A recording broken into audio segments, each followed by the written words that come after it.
За норвежците, а и за всички скандинавци, едва ли не въпрос на оцеляване да идат на курорт някъде, където слънцето е достатъчно жарко и седи достатъчно дълго на небето, че да почервенееш като рак. Като например в Слънчев бряг, лете, или в Тенерифе, зима.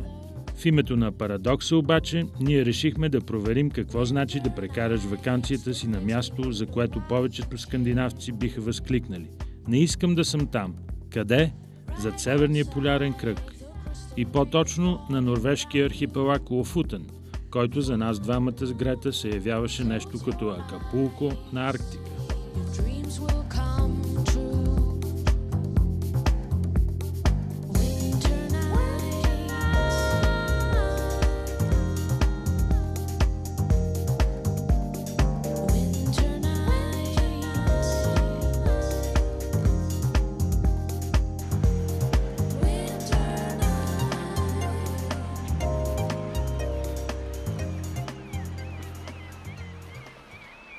Разположени толкова на север, че да те побият тръпки, Лофутенските острови се смятат за едно от спиращите дъха кътчета в Норвегия, където и без друго природните атракции не се броят на пръсти.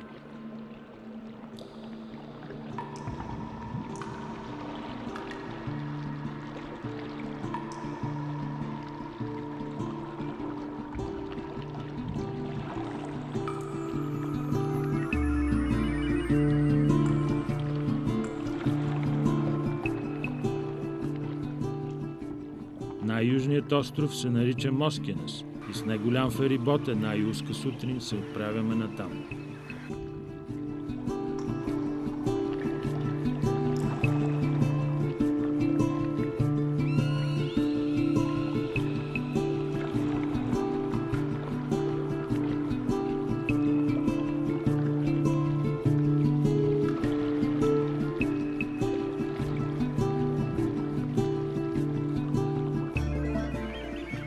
Поради топлото присъствие на океанското течение Гълфстрим, тук въобще не е полярно студено, но затова пък е по-атлантически мъгливо и то твърде често.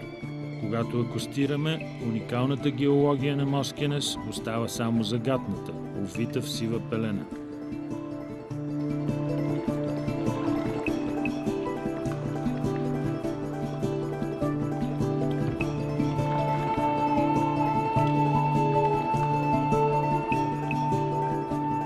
Селцето Рейне се води за най-живописното място не само в Лофутен, но и в цяла Норвегия.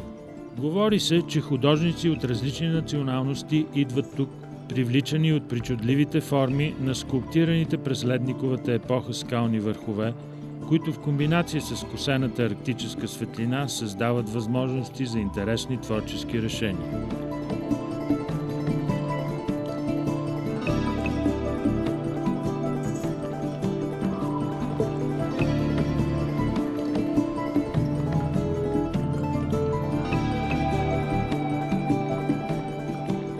Норвежските фьорди са чак банални със своята направо измислена красота, но малкият закътан на Рейне фьорд надминава дори това, което не сме очаквали. С кораб се отправяме към Винщат, в дъното на фьорда. С моя страх от тесни пространства имам усещането, че прониквам в пещера.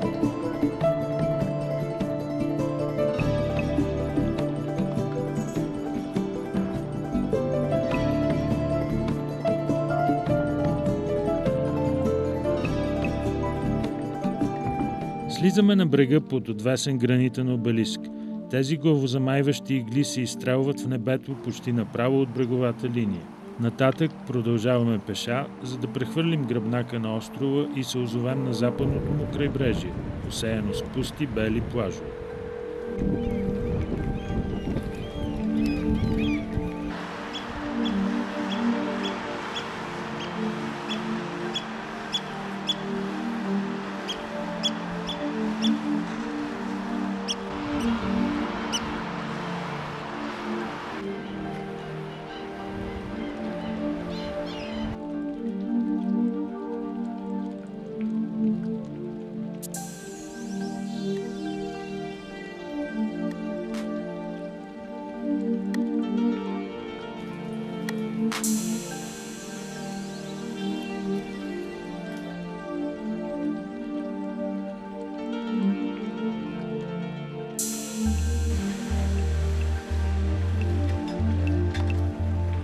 Потегляме обратно за Рейна.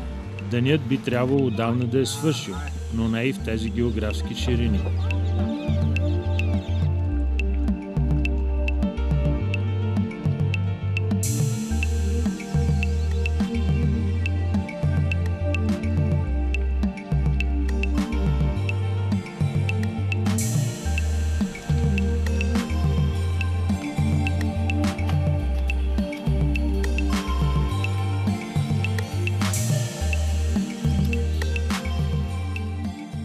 По силата на един от астрономическите капризи на Арктика, между 1 юни и 12 юли Слънцето тук изобщо не залязва.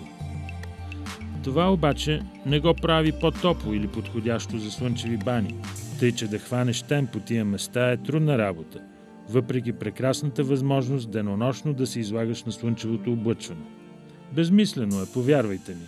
Само ще се изнервите от непрекъснатата светлина, но карибски загар така и няма да добиете.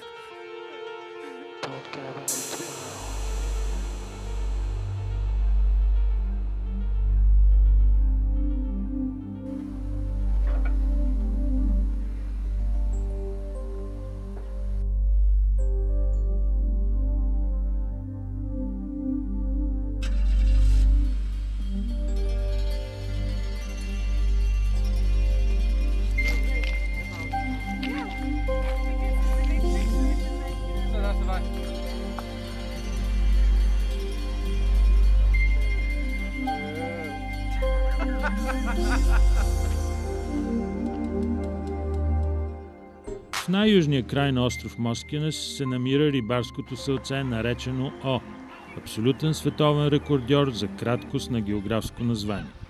Освен това, селището се слави като функциониращ паметник на риболовството в Лофутен. Тези наколни жилища са тъй наречените рорбо, или квартирите на рибарите и гребците, главните действащи лица в дълговековната риболовна сага на Лофутен.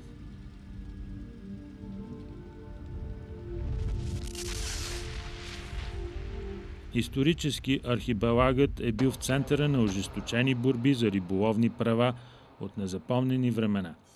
Първите рорбо, както и първата църква на островите, са построени през 1120 година от норвежкия крал Ойстен, който рано осъзнал огромния риболовен потенциал на местните води, сложил ръка на тази индустрия и осигурил за короната богат дял от налози върху печалба.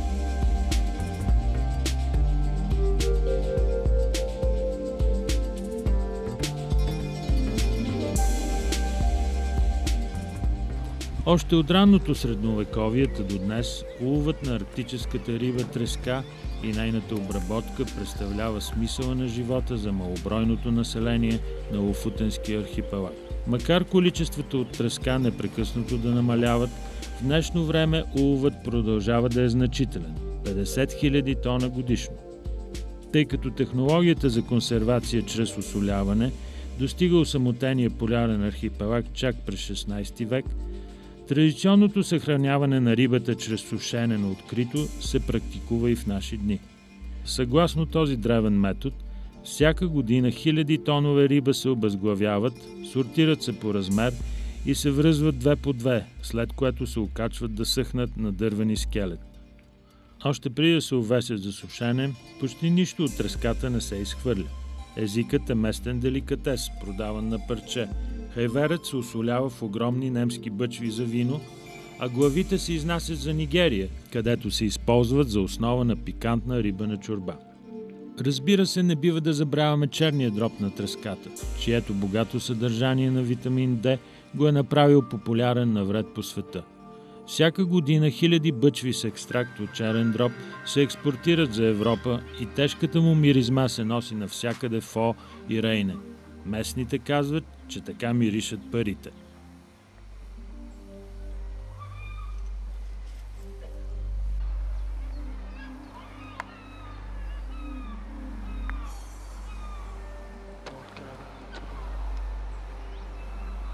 Дните на нашето летуване се изнизват бързо и потегляме на север по модерно шосе, което свързва всичките 5 острова на архипелага.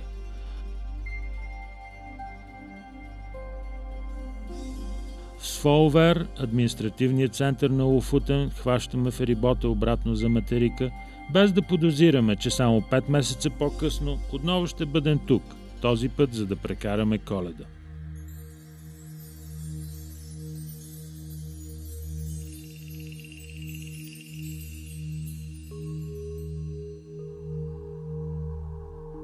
Това, което ни накара да се върнем в Лофутен през зимата, далеч не беше мазохизъм, въпреки че в очите на приятелите ни едва ли изглеждаше нормално. Ала ми се струва, че всеки попаднал в Арктика през лятото, когато няма тъмнина, неминуемо би искал да изпробва вкуса и на лишената от светлина полярна зима.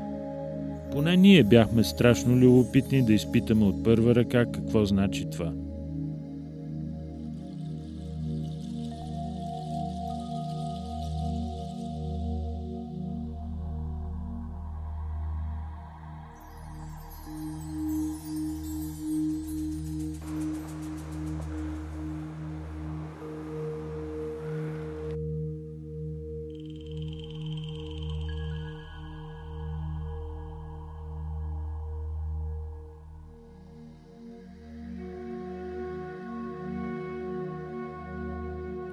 В пристанището Буде се качваме на познатия ни от лятото ферибот и потъваме в морския мрак. Миналия път по това време грееше ярко слънце и палубата беше претъпкана с туристи, а сега вън цари черна нощ и пасажирите се броят на пръсти. Всички освен нас са местни хора. Че кой здравомислещ би предпочел Лофутен пред Майорка?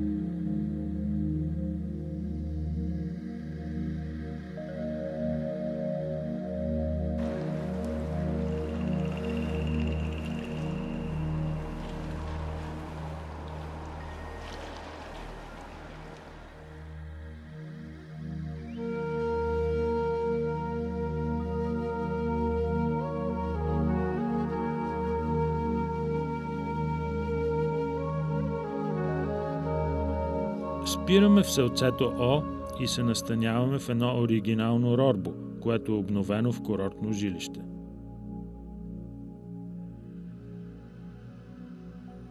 Навън е изненадващо топло. Дори и зима студовете тук далеч не са арктически и температурите рядко падат под минус 5-10 градуса по Целзий.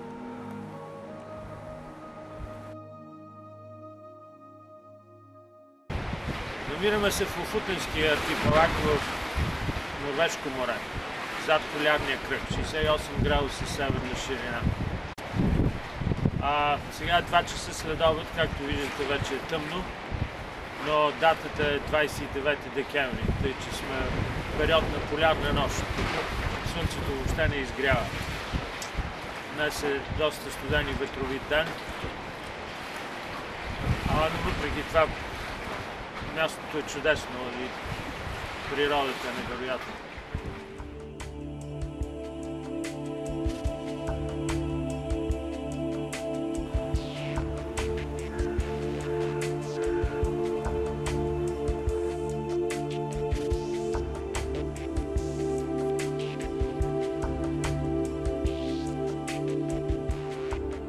Ако лятно време в Арктика е проблем да се спи поради денонощната светлина, зиме човек направо може да проспи живота си. Първите плахи признаци на зазоряване се появяват към 10 часа сутринта. Ставам, след като съм прекарал в легнало положение поне 12 часа и се приготовлявам да наблюдавам раждането на новия ден.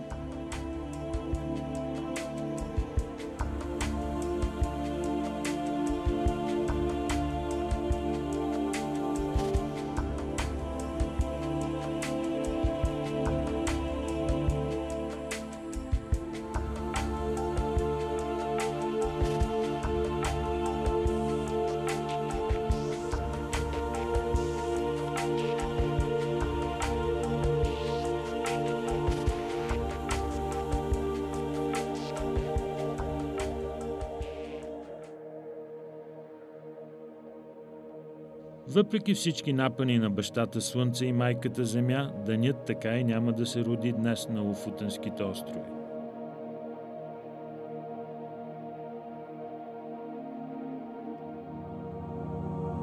Изгревът и залезът ще се слеят в едно двучасово напразно усилие на Слънцето да надмогне волята на астрономическия закон. Тази изпепеляваща огнена мъка продължава в течение на 30 дни, от 7 декември до 5 януари.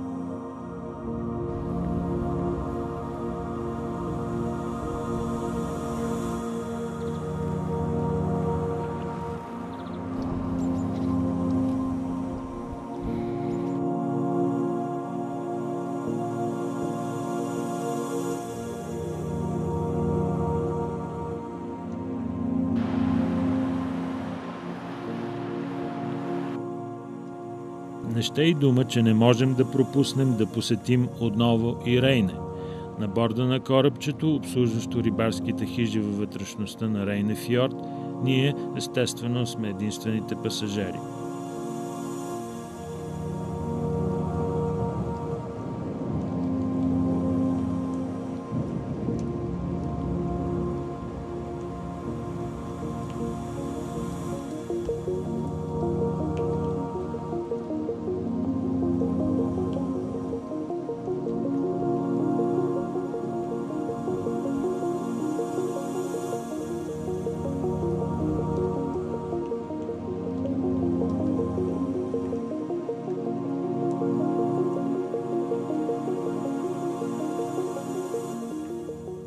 Ако през юли ми се струваше, че навлизането в това морско образование е като проникване в пещера, днес имах чувството, че слизам в преизподнята.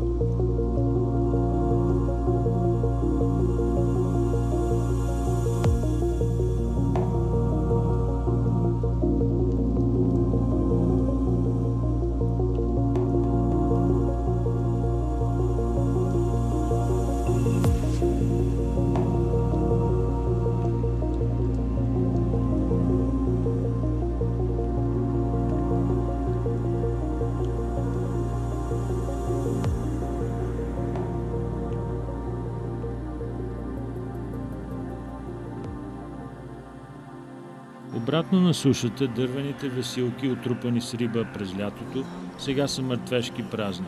Само оранжевите плашила срещу набезите на чайки и гларуси са останали да поотцветят зимната безрибна картина.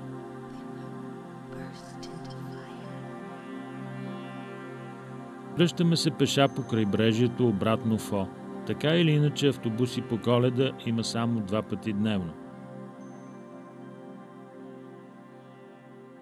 Както масово правят местните жители, и ние гледаме да сме навън през тия 2-3 часа на полумрак, с което се изчерпва денят в края на декември зад Северния полярен кръг.